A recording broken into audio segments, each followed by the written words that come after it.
دنیا میں جہاں پہ بھی تہذیب و تمدن ہے وہاں پہ آپ دیکھیں کہ جب بھی کہیں پہ بھی کوئی عورت ہو یا مرد ہو، وہ جتنے مرضی ماڈرن ہو، وہاں پہ عورت اور ایک مرد جو ہے وہ نکاح کے رشتے میں بننے میں فخر محسوس کرتے ہیں، کیونکہ ان کی جو پیدا ہونے والی نسلیں ہیں ان کو لوگ احترام کی نظر سے دیکھتے ہیں۔ آپ اسی طرح دیکھ لیں ملکہ کوئین الزبتھ کو کہ انہوں نے کیا پراپر طریقے سے شادی نہیں کی تھی، اسی طرح ڈیانا کی شادی نہیں ہوئی تھی، لیکن کچھ ایسے کٹ پتلی لوگ ہیں جنہیں ہمیشہ وقت آنے پہ استعمال کیا جاتا ہے اور وہ صہیونی طاقتیں ان کا استعمال کرتی ہیں جو اسلام کی دشمن ہیں۔ ملالہ یوسفزئی پچھلے کئی دہائیوں سے یورپ میں رہ رہی ہیں، ان کا قصور نہیں، ان کے دماغ میں جو چیزیں بھری جا رہی ہیں وہ اسی کو پوری دنیا کے سامنے پیش کرتی ہیں۔ ملالہ یوسفزئی کا جو بیان ہے جس پہ وہ فرما رہی ہیں کہ جتنے بھی لوگ ہیں وہ بغیر نکاح کے اپنی زندگی اپنے پارٹنر کے ساتھ گزار سکتے ہیں، تو اگر آپ نے گزارنی ہے تو آپ ضرور گزاریے گا، آپ کو کوئی نہیں پوچھے گا، لیکن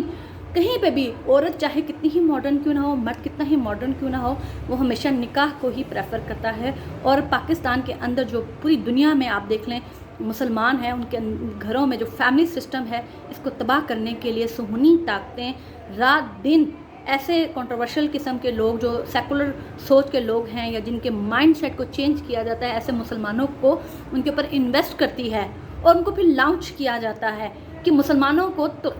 توڑنے کے لیے کیا کیا جائے۔ اسے کہتے ہیں 5th جنریشن وار۔ اور آج ملالہ یوسفزئی کا استعمال اس طرح کے بیانات کے ذریعے کروا کے پوری دنیا میں کھلبلی مچائی جا رہی ہے۔ اور آپ دیکھیں کہ حامد میر کے بارے میں یہ بات کہوں گی کہ اپنی فوج کو بدنام کرنا، اپنے اداروں کو بدنام کرنا، کون سا آپ انتقام لے رہے ہیں؟ اگر آپ کو اتنا شک و شبہ ہے کہ مسنگ پرسنس کے پیچھے یا صحافیوں کو مارنے کے پیچھے اداروں کا ہاتھ ہے تو آپ ثبوت کے ساتھ پیش کریں۔ آپ کسی بھی جگہ پہ کھڑے ہو کے آپ کسی بھی عام صحافی ہو، اسے ہم پاکستانی ضرور مانتے ہیں، لیکن آپ اس کا الزام ISI پہ کھلے عام لگائیں اور اپنی فوج کو بدنام کریں، یہ کسی بھی پاکستانی کو قبول نہیں ہوگا۔ آج میں یہاں پہ صرف ایک بات کہنا چاہتی ہوں،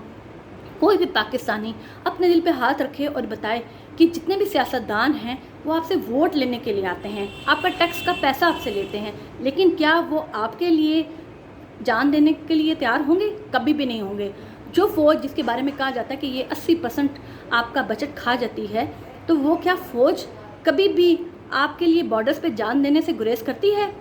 ایسا کبھی بھی نہیں ہوگا۔ آپ دیکھ لیں کوئی بھی بارڈر ہے وہاں پہ آئے روز جو ہے وہاں پہ کئی لوگ شہید ہوتے ہیں۔ آج اسرائیل اگر کہیں کسی ملک سے ڈرتا ہے تو وہ پاکستان ہے۔ پاکستان کا پاسپورٹ واحد پاسپورٹ ہے جو اتنا طاقت رکھتا ہے جس کے اوپر لکھا ہوا ہے ہم یہ پاسپورٹ اسرائیل کے علاوہ پوری دنیا میں ہر ملک میں جانے کے لیے کارآمد ہے۔ یاد رکھیے گا اپنی فوج کو بدنام کرنا، اپنے اداروں کو بدنام کرنا، یاد رکھیے گا کل کو ہمارا بھی وہی حال ہوگا جو اس وقت فلسطین کا ہو رہا ہے، کیونکہ وہاں پہ کوئی منظم فوج نہیں ہے۔ آپ شام کو دیکھ لیں، لیبیا کو دیکھ لیں، یمن کو دیکھ لیں، اگر آپ نے اپنی فوج کو کرٹیسائز کرنا نہ چھوڑا اور ان کو بدنام کریں گے